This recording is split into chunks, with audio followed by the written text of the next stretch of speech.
بسم اللہ الرحمن الرحیم۔ السلام علیکم، میں ہوں آپ کا بھائی عباس حمدانی اور آپ دیکھ رہے ہیں جعفریات ٹی وی۔ آج کا ہمارا موضوع گفتگو ہے خلاصہ روایات شام غریباں۔ دوستو، جس وقت ہم مسئول اسباب کے واقعات کو دیکھتے ہیں تو وہ ہمیں مختلف انداز میں لکھے ہوئے نظر آتے ہیں۔ مثلا نمبر 1، کچھ روایات اس طرح ہیں کہ جس وقت ظالمین امام مظلوم علیہ السلام کو شہید کر چکے تو پھر وہ رکے نہیں، بلکہ انہوں نے آ کر ایک ہنگامی انداز میں خیام پر حملہ کیا یا ہلا بول دیا اور بغیر رکے خیام میں داخل ہو گئے، اور جو سامان جس کے سامنے آیا وہ لوٹتا رہا، اور جس ظالم کے سامنے جو بھی مستور آئی تو اگر اس کے پاس کوئی زیور بھی تھا تو وہ بھی نوچ کر چھین لیا گیا۔ اور اس لوٹ گسوٹ اور چھینا شپٹی میں اکثر مستورات صلوات اللہ علیہن کے نعوذ باللہ گوش ہائے اطہر بھی دریدہ ہو گئے، نعوذ باللہ من ذالک الکفر والطغیان۔ بہت سی مستورات کو تماچے مارے گئے جس کی وجہ سے ان کے رخسار زخمی ہو گئے، کچھ مستورات پر نیزوں کے وار کیے گئے، سب کی چادریں اور برقعے لوٹ لیے تھی، نعوذ باللہ من ذالک الکفر والطغیان۔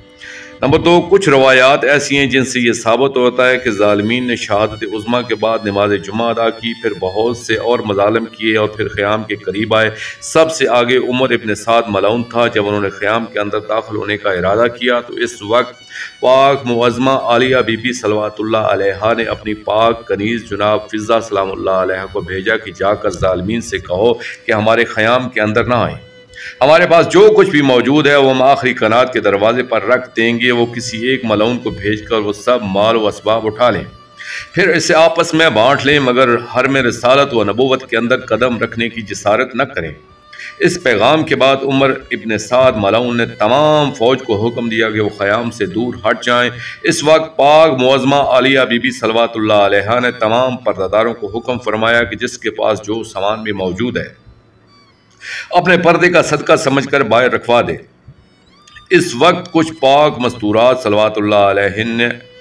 اپنے زیورات میں سے کچھ تبرکات اپنے پاس رکھنے کا ارادہ کیا تو پاک معظمہ عالیہ بی بی صلوات اللہ علیہا نے فرمایا کہ پردے سے کوئی چیز پیاری نہ کرو، تم ہر چیز باہر رکھو، یعنی اپنے پاس کچھ بھی باقی نہ رکھو کہ جس کے لالچ میں ان ملائین کو اندر داخل ہونے کا جواز مل سکے۔ تمام پاک پردہ صلوات اللہ علیہ نے ان کے حکم کی تعمیل کی۔ جس وقت تمام مال و اسباب جن میں زیورات اور کپڑے وغیرہ بھی شامل تھے